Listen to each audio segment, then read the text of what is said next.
Улсын хурлын гишүүн Хасан Оюун гэрэл Монгол Ардын намын удирдлагуудын дуу хоолойнд бичигдсэн 60 тэрбумын 90 минутын бичлэгийг эвлүүлэг биш үү гэдгийг тогтоолгохоор олон улсад хүлээн зөвшөөрөгдсөн хараат бус хэд хэдэн орны шинжээчдэд хандсан байна.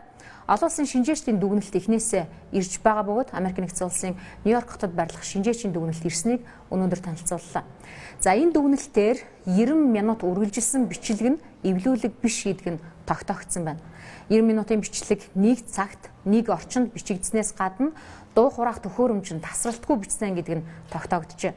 Бичлэгийг шинжилж үзэхэд дуу хураах төхөөрөмжийг эхний хэдэн минут нэг газар бичиж байсан бөгөөд хэсэг хугацааны дараа төхөөрөмжийн байршлыг өөрчилсөнийг хүртэл тогтоосон байна.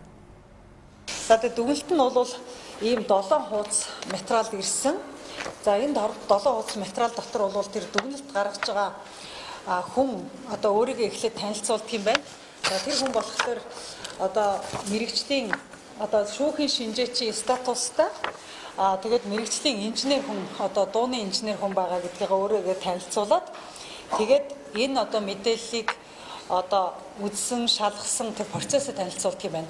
Тэгээд энэ процессын дотор одоо ямар задлан шинжилгээ хийхэд ямар график гарч ирсэн, тэрнээсээ ямар дүгнэлт хийсэн гэдэг ингээд бүх ингээд дүгнэлтүүдийг явуулсан байдаг юм байна. За тэгээд нэг онцлог нь бол энэ хүн монгол хэл мэдэхгүй. За энэ шинжилгээнд материалыг явуулахдаа утга санааг нь бол хэлээгүй. Хин оролцож юу ярьж байгааг бол огт яриагүй. Ганцхан дууны инженер талаас энэ материал бол эвлүүлэг байна уу, эвлүүлэг биш байна уу гэдэг ганцхан асуулт асуусан ийм л одоо шинжилгээг бол бид нар хийлгэсэн байгаа. Мөн шинжээчийн дүгнэлтээр 60 тэрбумын бичлэг нь нэг бүхэл файл байсныг тогтоосон бөгөөд бичлэгт 3 хүний дуу хоолой бичигдсэнийг, мөн бичлэгт гарын үсэг зурж байгаа чимээ, орчны чимээ, хаалга, цонх онгоож байгаа чимээ хүртэл байсныг нарийн шинжилэн тогтоожээ. Энэ Франк Пьяца гэдэг хүний дүгнэлтэндээ бичсэн хэсгийг зөвхөн товч хэсгийг уншиж өгье л доо. Ингэж бичсэн байгаа юм л да. Надад 2017 оны 6 сарын 28-ны өдөр имэйлээр ирсэн 2014 цэг 09 цэг 08 за 90 минут хэмээх аудио файлыг үзэж нягтлаа. Түүнийг задлан шинжилж дууссаны дараа би энэхүү бичлэг дэх ярианд ямар нэг эвлүүлэг болон хасалт ороогүй байна хэмээн дүгнэж байна.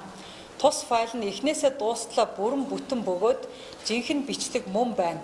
Сонсголын гол техник үзэлгүүд авиа долгионы хэлбэрийн задлан шинжилгээ болон спектрографикийн үзэлгээр олдсон баримтаар энэ нь нотлогдож байна. Энэхүү бичлэгт гарч буй яриа жижиг юм уу дунд зэргийн хэмжээтэй өрөөнд 3 хүний дунд болж байна. Микрофоны дуу чимээнээс шинжихэд ярьж буй хүмүүс бичлэгийн төхөөрөмжөөс өөр зайд байсан байна.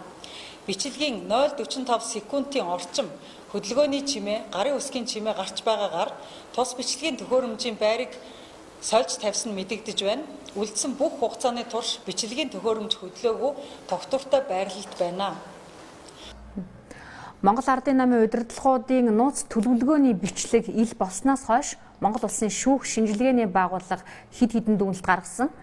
За эвлүүлэг биш байна гэж хамгийн ихэнд дүгнэлт гаргачаад дараа нь эвлүүлэг байна гэсэн мэдэгдлийг бол прокурор хэлсэн байдаг.